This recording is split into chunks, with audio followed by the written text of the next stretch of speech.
Muchas gracias por la presentación. Muchas gracias a todos ustedes por estar aquí. Agradezco a todo el comité organizador y todos los colegas que tengo la oportunidad de ver. Afortunadamente, creo que me fue bien la vez pasada y por eso me volvieron a invitar. Entonces, agradezco esto. Bueno, me pidieron hablar de este tema que es uno de los temas que más cambios ha tenido a lo largo del tiempo en el aspecto de las 2 últimas décadas. Cada vez se sabe más información sobre este periodo crucial del establecimiento de la microbiota, pero sobre todo dándole un sentido hacia esta cuestión simbiótica en el aspecto de por qué es importante que aunque vayamos disecando, ¿no? Porque así lo hacemos desde un punto de vista académico, cada uno de los componentes, entender que estos actúan de forma conjunta. Estos son mis potenciales conflictos de interés. Y uno de los primeros puntos que hay que poner en perspectiva para entender esto es que como humanos vivimos en un mundo microbiano, es decir, apenas llegamos hace relativamente muy poquito tiempo en un mundo que estaba completamente reinado por una gran cantidad de microorganismos que llevaban muchísimo tiempo en este planeta y que aprendimos o tuvimos que desarrollar alguna forma para poder convivir con estos. De hecho, algunas de las teorías arqueológicas y antropológicas acerca de cómo fue nuestra institución como seres humanos y específicamente como mamíferos y como animales, por así decirlo, como reino, fue que tuvimos que ir desarrollando una forma de comunicarnos con estos microorganismos. Y una de las cosas que probablemente, a manera, como les digo, muy cuestión de filosofando, una de las formas que tuvimos de ofrecerles incluso como a manera de tributo a estos microorganismos fue generar para que pudieran convivir con nosotros y establecer una buena relación simbiótica, es a través de darles de comer. Y de hecho, evolutivamente se habla que la leche humana, su principal función de forma inicial era precisamente establecer este campo, esta conexión con estos microorganismos y secundariamente servir como un aporte de micronutrimentos y de macronutrimentos para el propio ser que se estaba gestando.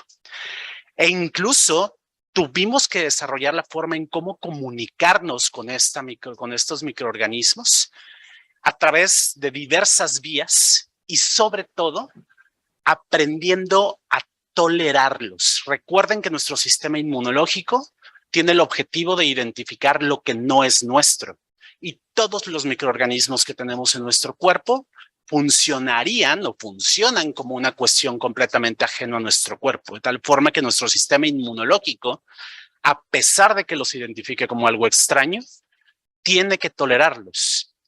Y es más, creo que a lo mejor la presentación debería ser al revés. Quien le enseña a nuestro sistema inmunológico cómo funcionar es precisamente esta microbiota.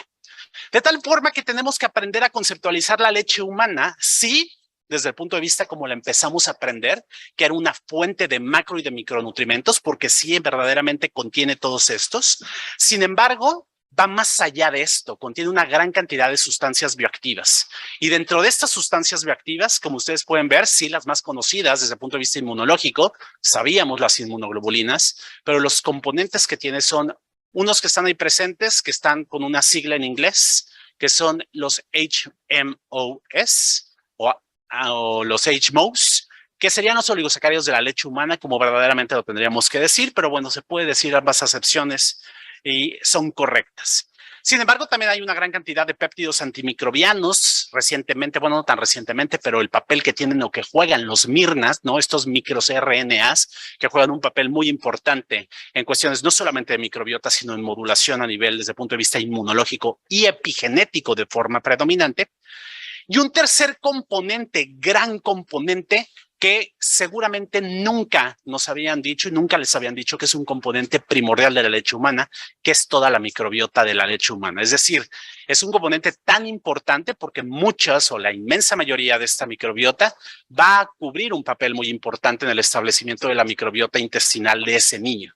Entonces, todo esto de forma conjunta, tanto los macro, micronutrimentos que se encuentran presentes en la leche humana, las sustancias bioactivas, dentro de ellas los oligosacáridos de la leche humana que funcionan como el alimento de la propia microbiota, hacen de la leche humana verdaderamente un alimento completo, ¿vale? No solamente porque cubra esas cuestiones de macro y de micronutrimentos. Tal forma que es importante destacar y que sepamos claramente que la leche humana no es estéril, tiene una gran cantidad de microorganismos. Como ustedes saben, en cuestiones de microbiota, lo que más tenemos estudiado son cuestiones bacterianas, un poco más de arqueas, pero sabemos que también hay hongos y sabemos que también hay una gran cantidad de virus, inclusive por número y por diversidad, hay más virus que bacterias en general en la microbiota de cualquier lado. La leche humana no es la excepción. Pero hay dos grupos bacterianos importantes que están presentes en la leche humana. Aquellas bacterias que son conocidas como productoras de lactato, ese ácido graso de cadena corta que cumple funciones energéticas, pero funciones mucho más importantes desde el punto de vista bioactivo, pero porque favorecen que a nivel intestinal el pH sea un poco más bajo. Al ser ácido láctico, se acidifica y esto genera un entorno que hace mucho más fácil procesos digestivos, pero también hace mucho más difícil que potenciales patógenos puedan tener un sobrecrecimiento. Recuerden que en cuestiones de microbiota no hay buenos y malos, sino hay aquellos que tienen o ofrecen mejores efectos o efectos benéficos, ¿no? Que en el caso de la primera edad o en los primeros 1500, 2000 días, específicamente las bifidobacterias y los lactobacilos son los que ejercen estos efectos benéficos, pero no son los únicos. Y tenemos potenciales patógenos, los cuales cuando existe una sobrerepresentación es cuando pueden ocasionar este problema. Sin embargo, clostridioides, aunque no nos cueste trabajo, aunque lo sabemos y conceptualmente lo tenemos como que el enemigo a vencer, en realidad la inmensa mayoría de los clostridiales que tenemos nosotros en nuestro cuerpo están haciendo algo y seguramente algo muy bueno para nuestro cuerpo. Pero cuando existe esta sobrerepresentación o esta alteración es que ocurre estos problemas. Y además va a haber ciertos grupos bacterianos que van a ser utilizadores de este lactato. Y como voy a explicar un poquito más adelante, no quiere decir que las bacterias o los microorganismos estén nada más actuando de forma aislada, sino que generan efectos en cadena llamados como grandes fiestas microbianas. De tal forma que la propia leche humana contiene tanto estos microorganismos que van a ser de los primeros grandes colonizadores, como también contiene el alimento para estos grandes colonizadores. Es decir, contiene el alimento favorito de estas bacterias que son las que sabemos que son las que nos conviene que sean las que más proliferen. Y esto con el objetivo de poder establecer una adecuada microbiota y favorecer el adecuado capacitación y regulación del sistema inmunológico. Existe bastante evidencia, tanto desde el punto de vista descriptivo, tanto desde el punto de vista funcional e inclusive derivado de estudios de cortes en diferentes áreas del mundo, en el cual se demuestra claramente que la microbiota intestinal de un niño que es alimentado con leche humana varía con respecto a aquel que es alimentado con una fórmula infantil o con un sucedáneo. Y que estos factores, como ustedes pueden ver ahí, no solamente es que existan diferentes bacterias o diferentes microorganismos, sino que además los productos de secreción de estos microorganismos son diferentes y que desde etapas tempranas podríamos estar haciendo un efecto condicionante, programador de ciertas situaciones no tan adecuadas en etapas posteriores. Es por eso que, a pesar de que los oligosacáridos es algo que sabemos, lo hemos leído, de hecho, nosotros cuando íbamos en la facultad leímos que existían estos oligosacáridos de la leche humana y nos decían es algo que no da energía y no sabemos para qué son. No teníamos claramente cuál era el funcionamiento. Entonces, actualmente no es que sean nuevos, los hemos recuperado, por así decirlo, entender, más bien los comprendimos cuál era el funcionamiento que tenían estos. Entonces, rápidamente para recordar, hagan de cuenta que los oligosacáridos son tipos de azúcares. Ustedes conocen un monosacárido como la glucosa, uno, disacárido, que quiere decir que sean dos, ¿no? Como la lactosa, que es la suma de una glucosa y una galactosa, y los oligosacáridos, que es el nombre colectivo de lo que serían los trisacáridos, tetrasacáridos, pentasacáridos. Todos estos los juntamos en un solo nombre y son oligosacáridos. Tienen ciertas características La característica más importante, específicamente en los oligosacáridos de la leche humana, es que a pesar de que pueden ser cadenas largas, ¿no? Entre 3, 12, 18, incluso algunos, solamente están constituidos por 5 monómeros diferentes, que son esos. Todos esos, aunque tengan nombrecitos raros, todos son tipos de monómeros análogos de la glucosa, es decir, son tipos de monosacáridos. Y todos los oligosacáridos parten de la misma raíz, la lactosa. A partir de la lactosa es que se empiezan a ramificar. Y a diferencia de lo que son otros oligosacáridos que son de otro origen, como los fructooligosacáridos y los galactooligosacáridos, que son realmente lineales, estos tienen la capacidad de generar ramificaciones, ¿vale? Es decir, tomar en diferentes posiciones. Y esto genera efectos muy importantes. Dentro de todos los oligosacáridos, que son más de 200 que existen actualmente, que se han identificado presentes en la leche humana, en la inmensa mayoría de las mujeres, vean cómo lo estoy comentando, en la inmensa mayoría de las mujeres, porque no significa que en todo sea así, el más abundante es el 2-fucosilactosa. Es decir, el más simple y sencillo, que es una molécula de lactosa en la cual otro de los azúcares se le pegó, la 2-fucosa, en la fucosa en la posición 2, hace uno de los oligosacáridos que son más sencillos o más básicos. Es el más abundante y es uno de los más estudiados, y por eso muchos de los estudios generados se correlaciona con la cantidad que tenga de este. Sin embargo, recuerden, la leche humana actualmente está considerada como un alimento individualizado. Cada niño recibe la leche humana que necesita y cada mujer produce para su hijo la leche. O sea, es un tejido completamente cambiante. No existe una uniformidad en cuanto a la leche humana. Estos oligosacáridos de la leche humana persiguen, o bueno, más bien, tienen una gran cantidad de funciones. La primera de ellas es, como ya habíamos mencionado, servir como alimento. A ese alimento de la propia microbiota, de forma análoga al uso de probiótico, se le utilizó el nombre de prebiótico. Eso significa antes de la vida, ¿no? Pero en realidad es por el nombrecito de probiótico. Eso significa que tenga un efecto prebiótico. No es el único, porque la lactosa también tiene un efecto prebiótico. Sin embargo, a diferencia de esta, los oligosacáridos de la leche humana sí son muy específicos. Es decir, los prebióticos, solamente una pequeña fracción de estos van a ser utilizados por la microbiota y solamente ciertos componentes de la microbiota intestinal van a poderlos utilizar. Por lo tanto, esto lo que quiere decir es que si yo tengo estos oligosacáridos de la leche humana, favorezco que solamente ciertos grupos bacterianos sean los que los utilizan. ¿Y cuáles creen que son precisamente estos? Pues las bacterias que tradicionalmente conocemos como más benéficas. Por eso, muchas de las funciones o de los efectos benéficos de la leche humana radican, no son los únicos, pero muchos de los efectos benéficos de la leche humana radica precisamente en estos oligosacáridos, en que favorece el adecuado desarrollo de bifidobacterias y de lactobacilos. Y con estos, los otros microorganismos que consumen productos derivados del metabolismo de estos bifidobacterias, o sea, que hacen estas bifidobacterias y lactobacilos de estos oligosacáridos de la leche humana. Sin embargo, también funcionan de muchas otras formas. Su estructura, al ser una molécula de azúcar muy parecida a los receptores que están presentes en las células intestinales, hace que las bacterias potencialmente patógenas, por ejemplo, una Escherichia coli, algo así, se confunda y piensa que está infectando a una célula epitelial. Y entonces funcionan como falsos señuelos. Y esto hace que se disminuyan las posibilidades de tener ese tipo de infecciones. Pero donde verdaderamente hubo un gran adelanto, descubrimiento del funcionamiento de estos oligosacáridos, es precisamente en los efectos inmunomediadores que tienen. Estimula fenómenos tan sencillos de la inmunidad innata como rodamiento y localización de las células innatas, de los granulocitos, pero también tiene un efecto sobre el adecuado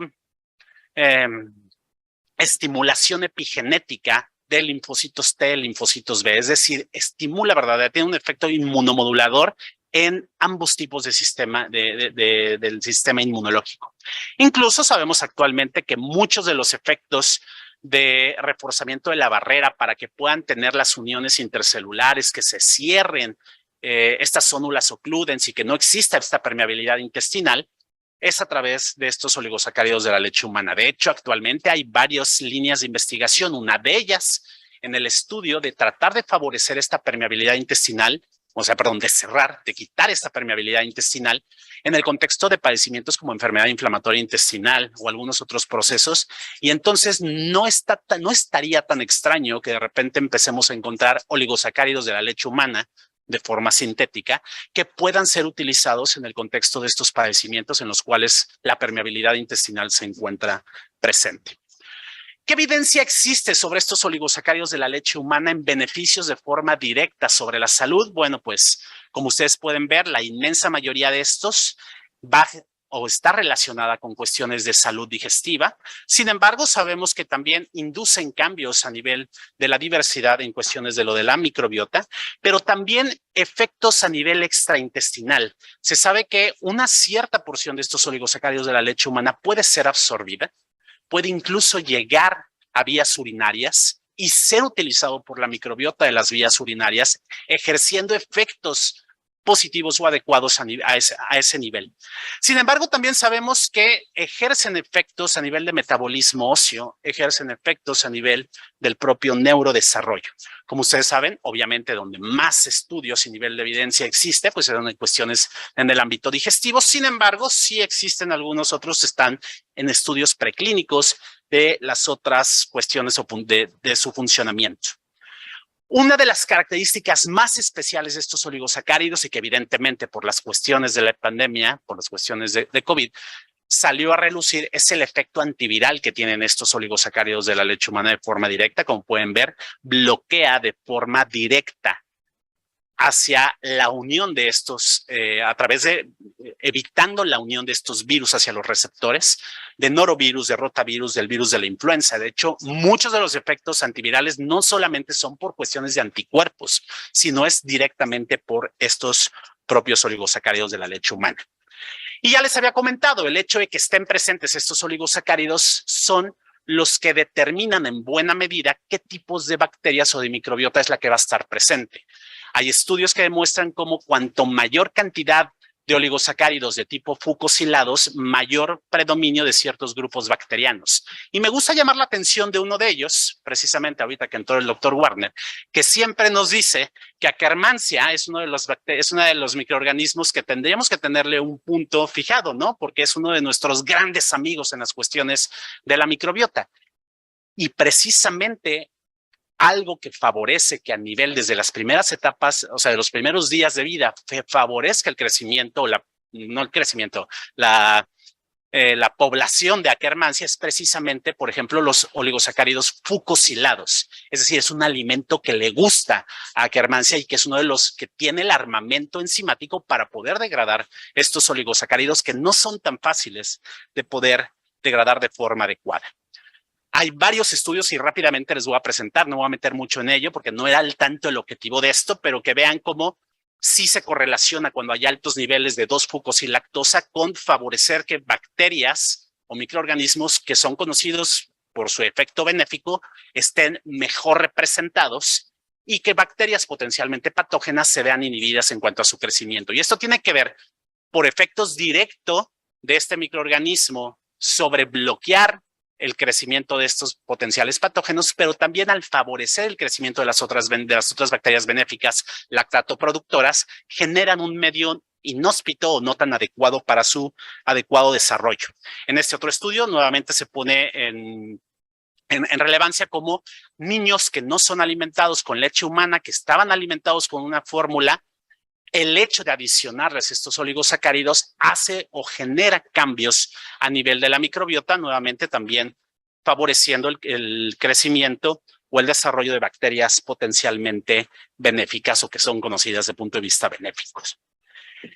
Esto tiene traducciones clínicas, es decir, sí hay cambios a nivel de la microbiota que se han podido identificar y desde el punto de vista clínico se observa como el hecho también de que existan mayores niveles de estos oligosacáridos genera o se ve redundado en tener menor número de infecciones en general de causas de la diarrea. Ustedes saben que uno de los principales atributos desde el punto de vista epidemiológico hacia la leche humana, además de las cuestiones nutricionales, es precisamente que disminuye y prácticamente abate la morbimortalidad por las infecciones gastrointestinales.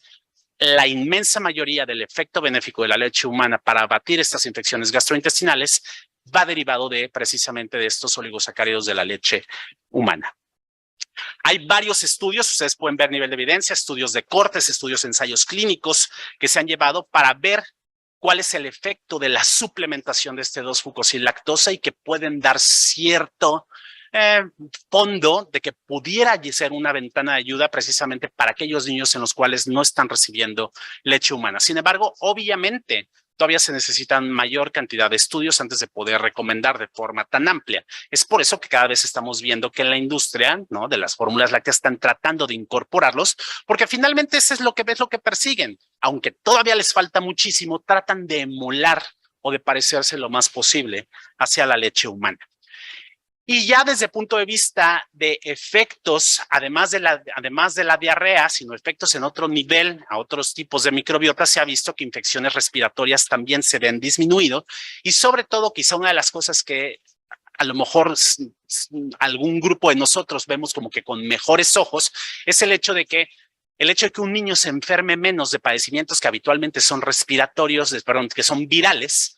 Esto conlleva necesariamente a que existe una reducción en el uso de antibióticos y consecuentemente el uso de toda la polifarmacia agregada que puede afectar, como ya se ha mencionado previamente, la misma cuestión de microbiota. Tiene efectos inmunomoduladores, está bien probado como estos oligosacáridos de la leche humana disminuyen las posibilidades de que se pueda producir manifestaciones alérgicas, específicamente desde el punto de vista de eczema. Ahora bien, como les había comentado, aunque nos encanta desmembrar, ¿no?, los diferentes componentes, sabemos que los probióticos, sobre todo el mundo de los bióticos, los prebióticos y probióticos, no actúan de forma separada, sino que actúan todo de forma conjunta. Y es por eso que actualmente viene cada vez mucho más fuerte lo que sería el concepto de el efecto de los simbióticos. Estos simbióticos que, bueno, como ha sido materia de debate durante mucho tiempo, de que si va con N, que si va con M, tal. Ambos términos pueden ser utilizados de forma indistinta y hay una promulgación al respecto. Sin embargo, ya existe un posicionamiento por grupo latinoamericano al respecto de esto, de que desde el punto de vista lingüístico, que ojo, acuérdense, no hay ninguna ley, ni siquiera la Real Academia Española puede decir, ni la Real Academia de cada uno de nuestros países puede decirlo, pero lo más adecuado por raíces tendría que ser de utilizar la raíz sin, con N, simbiótico, ya que viene de la raíz de sin, del prefijo griego sin, que significa juntos, y que esto, es decir, el hecho de que en un mismo componente vengan tanto probióticos como prebióticos, a eso se le llama simbiótico. Y tenemos el simbiótico por naturaleza, que es la leche humana, es decir, no van por separados. Y hay veces en que el mismo probiótico o la misma cepa probiótica o la misma microbiota utilizará ese mismo prebiótico. Sin embargo, hay ocasiones en las cuales no tienen por qué estar utilizándose el mismo, porque era lo que les comentaba, que se generaban esta cascada o esta cadena de cuestiones de como una especie de feria. Es decir, yo sé que determinado oligosacárido de la leche humana, que en este caso, por ejemplo, les pongo 2-fucosilactosa, en ese mapa colorimétrico, que parecía difícil, pero vean, tienen una escala en la parte derecha. Acorde con esa escala, mientras más rojo esté, significa que hay una relación directamente proporcional. Y mientras más azul esté, significa que es inversamente proporcional. Lo que dice es que 2-fucosilactosa favorece, vean, puntos rojos, crecimiento de bacterias que sabemos que son benéficas, ¿no? Microorganismos benéficos. Y ahí está nuevamente Akkermansia. Y por otro lado, disminuye, o sea, está relacionado inversamente proporcional con el grupo de bacterias que son potencialmente patógenas, no malas, pero sí potencialmente patógenas. Pero también sabemos que ese fucosilactosa que está introduciéndose en ciertos grupos de bifidobacterias es metabolizado y al mismo tiempo los productos de secreción de ese oligosacárido van a ser utilizados por otros grupos bacterianos que también tienen efectos benéficos. que si no estuviera este prebiótico y no fuera metabolizado por este grupo bacteriano inicial, este segundo grupo no podría utilizar y no podría ejercer esos efectos benéficos. Eso es a lo que nos referimos con esta cuestión de esta gran fiesta que está presente, de tal forma que dejemos de ver las cosas aisladas y empecemos a identificar que todo va de forma mucho más integrada y se generan ciertas cadenas a lo largo del establecimiento de esta microbiota. Esto solamente es una de las múltiples ventanas a través de la cual nosotros podemos incidir. Sin embargo, está muy bien establecido que los primeros 1500, 2000 días de la vida de un individuo donde se establece estos efectos de esta microbiota, y no quiere decir que después ya no tenga ningún caso, pero que donde se establecen estas primeras relaciones, estos primeros efectos de capacitación, es el punto en donde tenemos una gran ventana de oportunidad. Por eso es un punto importante que, si bien es cierto, tenemos que cuidar la microbiota a cualquier edad, es un punto muy importante cuidarla durante este tiempo de vida. Tal forma que, concluyendo en este punto, y lo que sabemos, porque podríamos seguir durante más tiempo, es entender que la leche humana sí verdaderamente ejerce efectos benéficos sobre el niño, no solamente cuestiones románticas, que las tiene, no solamente cuestiones de macro y de micronutrimentos, que los tiene, sino que también es un cúmulo de una gran cantidad de sustancias bioactivas que ejercen efectos más allá que van de dar calorías o de ejercer un efecto desde el punto de vista energético. Y entender que muchos de estos procesos no solamente se quedan a nivel gastrointestinal, porque finalmente todo está interconectado en nuestro cuerpo y entonces sabemos el papel que puede tener en cuestiones extraintestinales. Finalmente, pues no me queda más que invitarlos por parte de la CIAMPIP, que bueno, llegó nuestro presidente de la Sociedad Iberoamericana de Microbiota, el doctor Warner, para invitarnos a nuestro segundo congreso que va a ser realizado el próximo año, en octubre del 2023, en Mérida, México.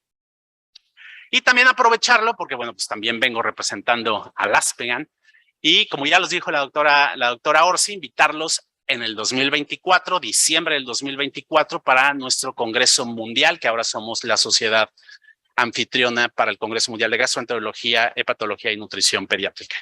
Muchísimas gracias.